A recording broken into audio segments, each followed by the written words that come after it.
श्रीकृष्ण। अथ अष्टादशोऽध्यायः। मोक्षसंन्यासयोगः। अर्जुन उवाच संन्यासस्य महाबाहो तत्त्वमिच्छामि वेदितुम्। त्यागस्य च हृषीकेश पृथक् केशिनिषूदन। श्रीभगवानुवाच काम्यानां कर्मणां न्यासं सन्न्यासं कवयो विदुः। सर्वकर्मफलत्यागं प्राहुस्त्यागं विचक्षणाः। त्याज्यं दोषवदित्येके कर्म प्राहुर्मनीषिणः। यज्ञदानतपः कर्म न त्याज्यमिति चापरे। निश्चयं शृणु मे तत्र त्यागे भरतसत्तम। त्यागो हि पुरुषव्याघ्र त्रिविधः सम्प्रकीर्तितः। यज्ञदानतपः कर्म न त्याज्यं कार्यमेव तत्। यज्ञोदानं तपश्चैव पावनानि मनीषिणाम्। एतान्यपि तु कर्माणि सङ्गं त्यक्त्वा फलानि च कर्तव्यानीति मे पार्थ निश्चितं मतमुत्तमम्। नियतस्य तु सन्न्यासः कर्मणो नोपपद्यते। मोहात् तस्य परित्यागः तामसः परिकीर्तितः। दुःखमित्येव यत्कर्म कायक्लेशभयात् त्यजेत्। स कृत्वा राजसं त्यागं नैव त्यागफलं लभेत्।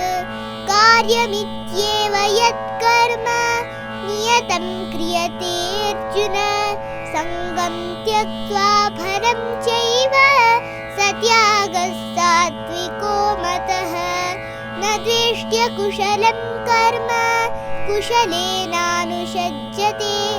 त्यागी सत्त्वसमाविष्टः मेधावी छिन्न संशयः। न हि देहभृता शक्यं त्यक्तुं कर्माण्यशेषतः। यस्तु कर्मफलत्यागी स त्यागीत्यभिधीयते। अनिष्टमिष्टमिश्रं च त्रिविधं कर्मणः फलं भवत्यत्यागिनां प्रीत्य न तु सन्न्यासिनां क्वचित्। पञ्चैतानि महाबाहो कारणानि निबोध मे। सांख्ये कृतान्ते प्रोक्तानि सिद्धये सर्वकर्मणाम्। अधिष्ठानं तथा कर्ता करणं च पृथग्विधं। विविधाश्च पृथक् चेष्टाः दैवं चैवात्र पञ्चमम्। शरीरवाङ्मनोभिर्यत् कर्म प्रारभते नरः न्याय्यं वा विपरीतं वा पञ्चैते तस्य हेतवः। तत्रैवं सति कर्तारम् आत्मानं केवलं तु यः पश्यत्य कृतबुद्धित्वान् न स पश्यति दुर्मतिः। यस्य नाहङ्कृतो भावः बुद्धिर्यस्य न लिप्यते। हत्वापि सैमान् लोकान् न हन्ति न निबध्यते। ज्ञानं ज्ञेयं परिज्ञाता त्रिविधा कर्म चोदना। करणं कर्म कर्तेति त्रिविधः कर्म संग्रहः। ज्ञानं कर्म च कर्ता च त्रिधैव गुणभेदतः। प्रोच्यते गुणसङ्ख्याने यथावत् शृणुतान्यपि। सर्वभूतेषु येनैकं भावमव्ययमीक्षते। अविभक्तं विभक्तेषु सात्विकम् पृथक्त्वेन तु यज्ज्ञानम् नानाभावान् पृथग्विधान् वेत्ति सर्वेषु भूतेषु तज्ज्ञानं विद्धि राजसम् यत्तु कृत्स्नवदेकस्मिन् कार्ये सक्तमहैतुकम् अतत्त्वार्थवदल्पं च तत्तामसमुदाहृतम् नियतं सङ्गरहितम् अरागद्वेषतः कृतम् अफलप्रेप्सुना कर्म यत्तत् सात्विकमुच्यते यत्तु कामेप्सुना कर्म साहङ्कारेण वा पुनः क्रियते बहुलायासं तद्राजसमुदाहृतम् अनुबन्धं क्षयं हिंसान् अनपेक्ष च पौरुषम् मोहादारभ्यते कर्म यत्तत्तामसमुच्यते मुक्तसङ्गो नहं वादी धृत्युत्साहसमन्वितः सिद्ध्यसिद्ध्योर्निर्विकारः कर्ता सात्विक उच्यते रागी कर्मफलप्रेप्सुः लुब्धो हिंसात्मको शुचिः हर्षशोकान्वितः कर्ता राजसः परिकीर्तितः अयुक्तः प्राकृतस्तब्धः शठो नैष्कृतिको लसः विषादी दीर्घसूत्री च कर्ता तामस उच्यते बुद्धेर्भेदं धृतेश्चैव गुणतस्त्रिविधं शृणु प्रोच्यते प्रोच्यमानमशेषेण पृथक्त्वेन धनञ्जय बुद्धेर्भेदं धृतेश्चैव गुणतस्त्रिविधं शृणु प्रोच्यमानमशेषेण पृथक्त्वेन धनञ्जय प्रवृत्तिं च निवृत्तिं च कार्याकार्ये भयाभये बन्धं मोक्षं च या वेत्ति बुद्धिः सा पार्थ सात्विकी यया धर्ममधर्मं च कार्यं च कार्यमेव च अयथावत् प्रजानाति बुद्धिः सा पार्थ राजसी अधर्मं धर्ममिति या मन्यते तमसावृता सर्वार्थान् विपरीतांश्च बुद्धिः सा पार्थ तामसी धृत्या यया धारयते मनः प्राणेन्द्रियक्रियाः योगेनाव्यभिचारिण्या धृतिः सा पार्थ सात्विकी यया तु धर्मकामार्थान् धृत्या धारयतेऽर्जुन प्रसङ्गेन फलाकाङ्क्षी धृतिः सा पार्थ राजसी यया स्वप्नं भयं शोकं विषादं मदमेव च न विमुञ्चति दुर्मेधाः धृतिः सा पार्थ तामसी सुखं त्विदानीं त्रिविधं शृणु मे भरतर्षभ अभ्यासाद्रमते यत्र दुःखान्तं च निगच्छति यत्तदग्रे विषमिव परिणामे मृतोपमं तत्सुखं सात्विकं प्रोक्तम् आत्मबुद्धिप्रसादजं विषयेन्द्रियसंयोगात् यत्तदग्रे मृतोपमं परिणामे विषमिव तत्सुखं राजसं स्मृतम् यदग्रे चानुबन्धे च सुखं मोहनमात्मनः निद्रालस्य प्रमादोत्थं तत्तामसमुदाहृतं न तदस्ति पृथिव्यां वा दिवि देवेषु वा पुनः सत्त्वं प्रकृतिजैर्मुक्तं यदेभिः स्यात् त्रिभिर्गुणैः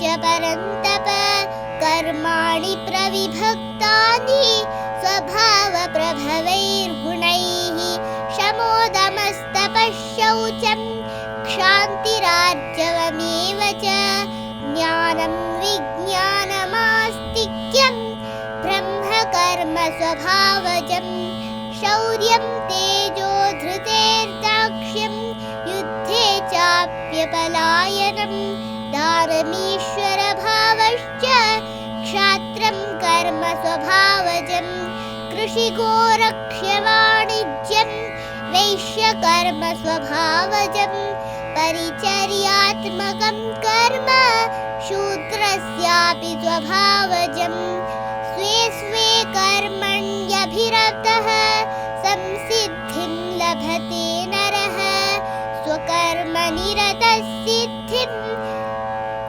यथा विन्दति तच्छृणु यतः प्रवृत्तिर्भूतानां येन सर्वमिदं ततं स्वकर्मणा तमभ्यज्य सिद्धिं विन्दति मानवः श्रेयान् स्वधर्मो विगुणः परधर्मात् स्वनुष्ठितात् स्वभावनियतं कर्म कुर्वन्नाप्नोति किल्बिषं सहजं कर्म कौन्तेय सदोषमपि न त्यजेत् सर्वारम्भा हि दोषेण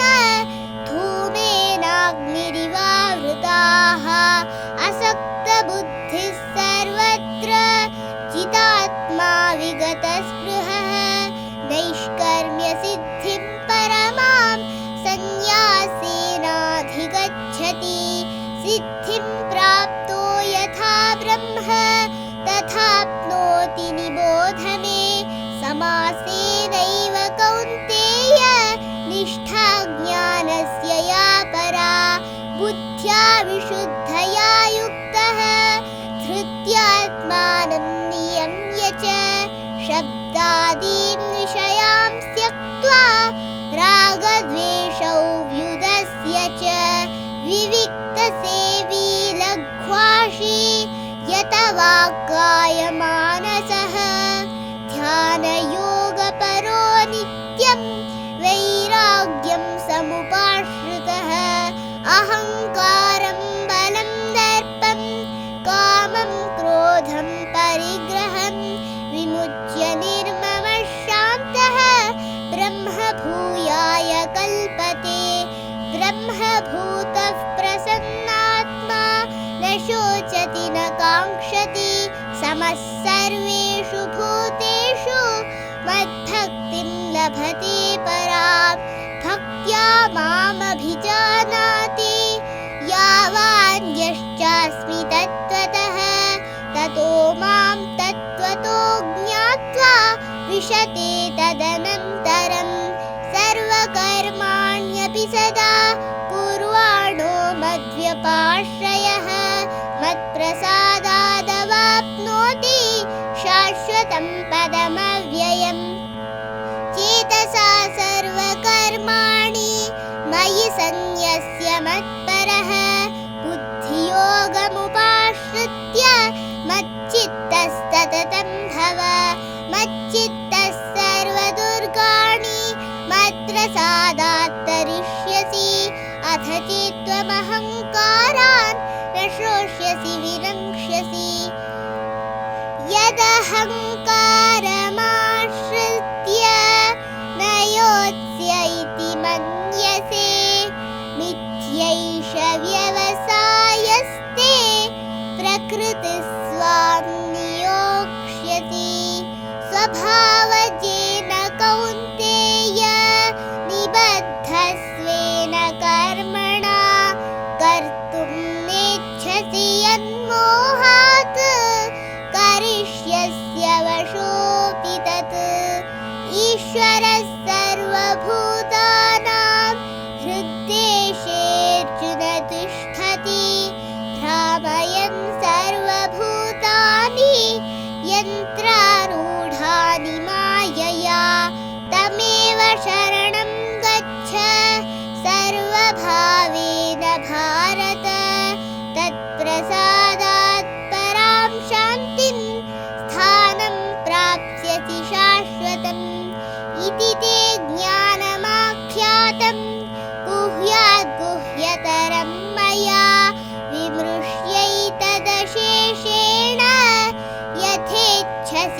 यथा कुरु सर्वगुह्यतमं भूयः शृणु मे परमं वचः इष्टोऽसि मे दृढमिति ततो वक्ष्यामि ते हितं मन्मना भव मद्भक्तः मद्याजी मां नमस्कुरु मामे वैष्यसि सत्यं ते प्रतिजाने प्रियोऽसि मे सर्वधर्मान् परित्यज्य मामेकं शरणं व्रज अहं त्वां सर्वपापेभ्यः मोक्षयिष्यामि मा शुचः इदं ते न तपस्काय न भक्ताय कदाचन न चाशुश्रूषवे वाच्यं न च मां योऽभ्यसूयति य इदं परमं गुह्यं मद्भक्तेष्वभिधास्यति भक्तिं मयि परां कृत्वा मामे वैष्यत्य संशयः न च तस्मान् मनुष्येषु कश्चिन्मे प्रियकृत्तमः भविता न च मे तस्मात् अन्यः प्रियतरो भुवि अध्येष्यते च य इमं धर्म्यं संवादमावयोः ज्ञानयज्ञेन तेनाहम् इष्टस्यामिति मे मतिः श्रद्धावाननसूयश्च शृणुयादपि यो नरः सोऽपि मुक्तः शुभान् लोकान् प्राप्नुयात् पुण्यकर्मणां कच्चिदेतच्छ्रुतं पार्थ त्वयैकाग्रेण चेतसा कच्चिदज्ञानसम्मोहः प्रनष्टस्ते धनञ्जय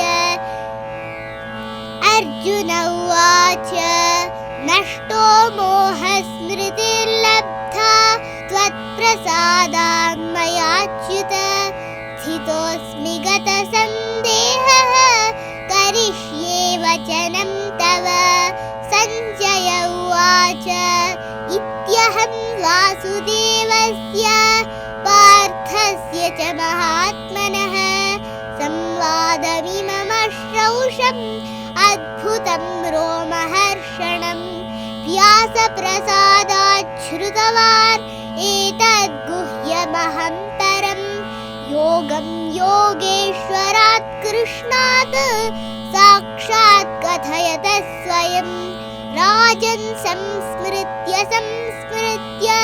संवादमिममद्भुतं केशवार्जुनयोः पुण्यं हृष्यामि च मुहुर्मुहुः तच्च संस्मृत्य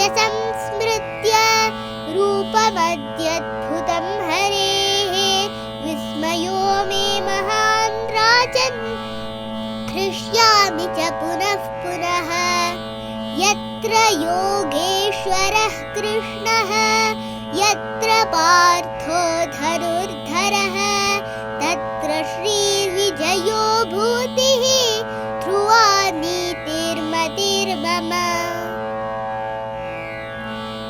ॐ तत्सदिति श्रीमद्भगवद्गीतासु उपनिषत्सु ब्रह्मविद्यायां योगशास्त्रे श्रीकृष्णार्जुनसंवादे मोक्षसंन्यासयोगो